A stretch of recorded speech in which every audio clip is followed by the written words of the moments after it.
All right, ladies and gentlemen, we are back with Tyler Smith. We're talking about his book, Sun Tzu, The Art of Writing, but it's a different kind of writing. We're talking about movies here. And the next portion that we're going to talk about on the second part right here is the Japanese movies that Tyler sees. We're going to talk a little bit about that. Explain why you think the Japanese have a little bit of a different element or twist to them. Well, the thing is about the Japanese is they're very subtle people. And, their movies are very subtle. I mean, you look at a lot of these Japanese films, and there's a scene in Godzilla where Shimura plays this kindly scientist in the film, and he gives them good advice, and they reject his advice. And he says nothing during that scene, but you can just see in his face he's heartbroken by that moment. And that's the thing about the Japanese. They're very subtle people. They communicate things, a lot of times by not communicating them, by not saying something. They communicate it with a lack of saying anything or trying not to show any emotion when something's going on. And to me, they're the ones really to study because they are such a subtle people, and you want to be subtle in your filmmaking and storytelling. Just Tajiro, it's a movie I saw, and I was just blown away by it. I was so deeply moved by this film by the time I was done watching it. I said to myself, this has to be one of the best movies ever made. And I watched it several times after I watched it the first time, just to try and break down what they did in this film that was just so riveting. Right, right. Now, I have here he says you believe in all things in moderation. Yeah. I do too. Coffee, but only in moderation.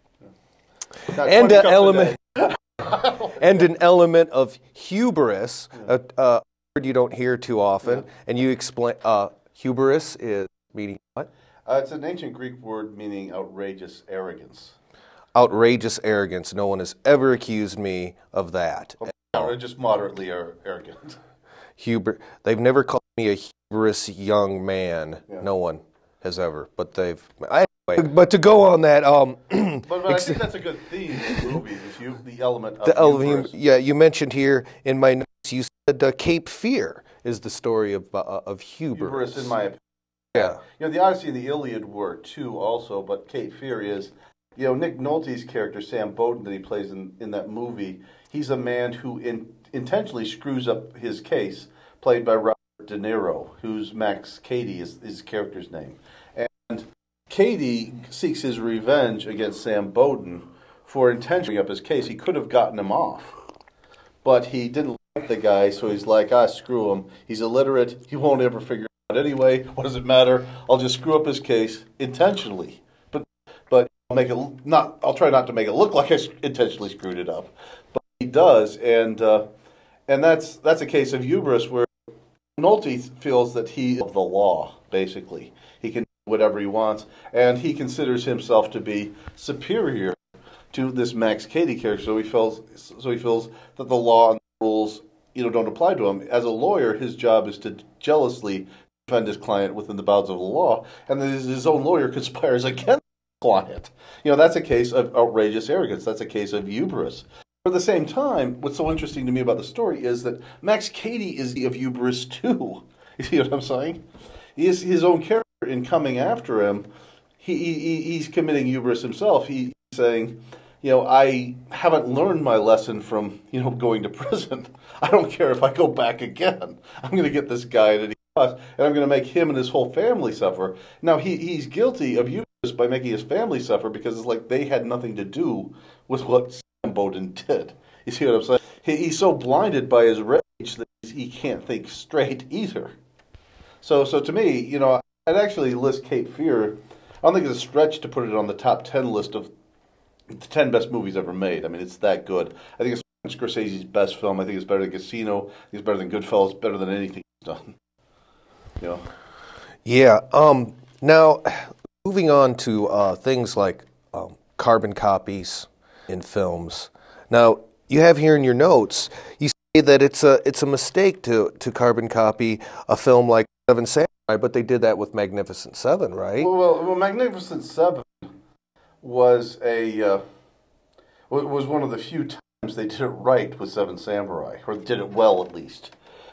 I mean, they carbon copied it with Battle on the Stars, a Roger Corman film, which I saw and I thought was actually quite terrible. Most of the time when they take a story like Seven Samurai or King Queen, they make something that's vastly inferior to the original. Then we get in the whole problem of replicate rating. That's why I don't like them, just, cranking out, okay, we know this is a classic. We know it worked once. We'll change it around a little bit and we'll do it again. It's like, no, I wish you'd be a little more daring and innovative and, try and come up with original story. Yeah, well, then this comes to the next issue of flavors of the month. What's ever really hitting at the time. I mean, you have to admit, when Star Wars hit, my goodness, there was they started cranking them out. Yeah, they did. Yeah, well, also when Raiders of the Lost Ark came out, you look at the last few years after that, how many Raiders ripoffs we saw. Yeah.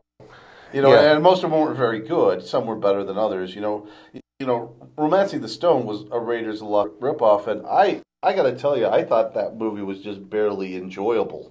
I didn't think it was really that good of a film. To be honest with you, I thought it was. I thought it was basically at best mildly enjoyable, and I thought the sequel was just, pretty boring. To be honest with you, I was very disappointed with that. But my point is that I try to tell people to avoid the flavor of the month club. You're writing something. Yeah, and that's the advice. Avoid the flavor of the month. Don't do what everyone else is doing, and don't make bad remakes. Those are things to avoid. Speaking of Raiders, I have in my notes you Raiders in a unique and different way. Yeah, but I did do my own Raiders ripoff, but I waited till it was over a decade before I did it. You see what I'm saying? But I did it as a script I wrote called Lord Shiva. Okay. And in my story, it takes place in America and India. To get uranium-235 to build an A-bomb. But it's kind of similar to the Raiders story where this time the MacGuffin they're trying to get instead of the Ark of the Covenant is uranium-235. Because the Russians want it, the Germans want it, the Americans want it, the British want it. They're all rushing to this Indian temple where there's some hidden there to try and get it. So the hero in the story is named Brown. He's a Marine, but the thing is in my story, he's working for his colonel that he worked with in Nicaragua, who recruited him. But we find out later in the film, the colonel is actually a turncoat. He's actually working for the Nazis, but he's a victim of false flag recruiting, which happens a lot in the spy world. So it's similar to Raiders of the Lost Ark, but I try not to make it too similar. You see what I'm saying? I tried to make it different and unique. And, I did a lot of research on the Marines. Studying them, Nicaragua, and what they went through there, and I weave some of that into the story.